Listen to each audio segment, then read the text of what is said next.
Assalamualaikum warahmatullahi wabarakatuh. Bismillahirrahmanirrahim. Alhamdulillahirabbil alamin. Wassalatu wassalamu ala asyrafil anbiya wal mursalin wa ala alihi washabihi ajmain. Puji beserta syukur mari sama-sama kita panjatkan kehadiran Allah Subhanahu wa taala, yang mana oleh Allah yang telah memberi kita sehat badan, sehat pikiran, sehingga kita dapat memenuhi tugas kita masing-masing. Dan tidak lupa juga mari sama-sama kita sajikan kepangkuan alam Nabi besar Muhammad SAW, yang mana oleh beliau yang telah membawa kita dari alam jahiliyah ke alam Islamiyah, dari alam kebodohan ke alam yang berilmu pengetahuan, seperti yang kita rasakan saat ini. Penghormatan saya kepada Bapak Taufikul Hadi dan penghormatan saya kepada teman-teman yang saya cintai. Jadi untuk mempersingkatkan waktu, kami akan mulai mempresentasikan hasil makalah kami yang berjudul tindak pidana ataupun sering disebut dengan jarimah. Di sini saya akan menjelaskannya dengan pertama, yaitu latar belakangnya. Jadi dalam latar belakang tindak pidana ataupun yang sering disebut juga dengan jarimah, yaitu dalam fikih jinayah jarimah disebut juga dengan tindak pidana. Pengertian jinayah secara bahasa adalah nama bagi hasil perbuatan seseorang yang buruk dan apa yang diusahakannya. Pengertian jinayah secara bahasa adalah suatu istilah yang perbuatannya yang dilarang oleh syara', baik perbuatan tersebut mengenai jiwa, harta, atau lainnya. Ada beberapa macam pengertian jarimah atau tindak pidana. Menurut bahasa, jarimah adalah melakukan perbuatan-perbuatan atau hal-hal yang dipandang tidak baik, dibenci oleh manusia karena bertentangan dengan keadilan, kebenaran, dan jalan yang lurus ataupun agama.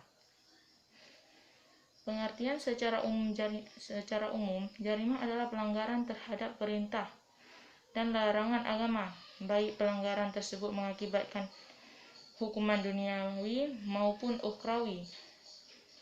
Pengertian jarimah menurut Imam Al-Mawardi adalah perbuatan-perbuatan yang dilarang oleh syara' yang dengan hukumannya had atau tazkir. Jadi, kita akan memasuki dalam pembahasannya. Dalam pembahasan tindak pidana ataupun yang sering disebut juga dengan jarimah, yaitu yang pertama dasar larangan dan hukuman tindak pidana. Dalam Islam dijelaskan berbagai norma atau aturan rambu-rambu yang mesti diatasi oleh setiap mukallaf. Hal itu telah memaktuf dalam sumber fundamental Islam, termasuk juga dengan mengenai perkara jarimah atau tindak pidana dalam Islam. Sedangkan dasar hukum dari tindak pidana adalah bersumber dari ayat-ayat atau nas Al-Quran. Ayat-ayat tersebut adalah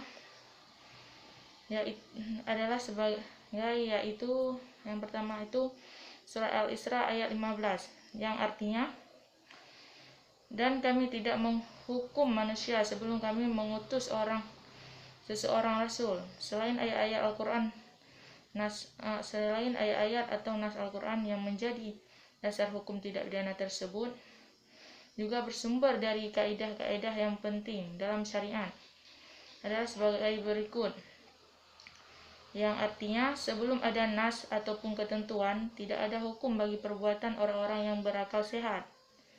Pengertian dari kaidah ini adalah bahwa perbuatan orang-orang yang cakap ataupun mukallaf tidak dapat dikatakan sebagai perbuatan yang dilarang selama belum ada nas ataupun ketentuan yang melarangnya dan mempunyai kebebasan untuk melakukan perbuatan itu atau meninggalkannya, sehingga ada nas yang melarangnya. Dan selanjutnya, pengertian dari kaidah tersebut berkaitan dengan kaidah yang lain, yang artinya pada dasarnya semua perkara diperbolehkan sehingga ada dalil yang menunjukkan keharamannya. Kaidah tersebut mempunyai pengertian bahwa semua perbuatan dan sikap tidak berbuat diperbolehkan dengan kebolehan asli. Artinya bukan kebolehan yang dinyatakan oleh syara'. Dengan demikian, selama belum ada nas yang melarangnya, maka tidak ada tuntutan terhadap semua perbuatan dan sikap tidak berbuat tersebut. Kesimpulan dari kaidah-kaidah tersebut adalah sebagai berikut, yang artinya yaitu suatu perbuatan atau sikap tidak berbuat tidak boleh dianggap dalam hukum positif.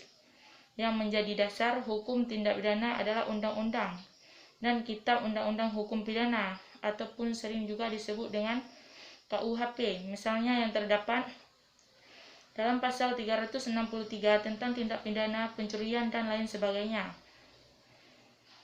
Dan selanjutnya yang kedua itu macam-macam tindak pidana. Dalam fikih jinayah, tindak pidana dikenal dengan istilah jarimah. Jarimah berasal dari kata jarama yang sinonimnya qasaba wa qata'a. Artinya berusaha dan bekerja. Hanya saja pengertian usaha di sini khusus untuk usaha yang tidak baik atau usaha yang dibenci oleh manusia. Dari pengertian tersebut dapat ditarik suatu definisi yang jelas bahwa jarimah itu ialah melakukan perbuatan-perbuatan atau yang dipandang tidak baik, dibenci oleh manusia karena bertentangan dengan keadilan, kebenaran dan jalan yang lurus ataupun agama. Menurut istilah jarimah ialah larangan-larangan syarak atau yang apabila dikerjakan diancam Allah dengan hukuman had atau ta'zir. Dalam hal ini seperti halnya kata jinayah, sama dengan kata jarimah pun mencakup perbuatan ataupun tidak berbuat, mengerjakan atau meninggalkan, aktif atau pasif. Oleh karena itu, perbuatan jarimah bukan saja mengerjakan perbuatan yang jelas-jelas dilarang oleh peraturan ataupun yang disebutnya dengan syarak, tetapi juga dianggap sebagai jarimah kalau seseorang meninggalkan perbuatan yang menurut peraturan harus dia kerjakan. Secara garis besar bisa meninjau jarimah dari beberapa segi, antara lain yang pertama yaitu jarimah ditinjau dari segi berat ringannya hukuman. Para ulama membagi masalah jinayah dari segi berat ringannya hukuman menjadi 3 bagian. Antara lain, yang pertama jarimah hudud, yang kedua jarimah qiyas dan diyat, dan yang ketiga jarimah ta'zir. Dan yang kedua yaitu jarimah dari segi niat. Ditinjau dari segi niatnya, jarimah itu dapat dibagi kepada 2 bagian, yaitu jarimah sengaja dan jarimah tak sengaja. Dan yang ketiga ditinjau dari segi waktu tertangkapnya. Ditinjau dari segi waktu tertangkapnya, jarimah dibagi menjadi 2 bagian, yaitu jarimah tertangkap basah dan jarimah yang tidak tertangkap basah. Dan yang keempat, jarimah ditinjau dari segi cara melakukannya. Ditinjau dari segala melakukannya, jarimah terbagi kepada 2 bagian, yaitu yang pertama jarimah positif dan yang kedua jarimah negatif. Dan yang kelima, jarimah ditinjau dari segi objeknya.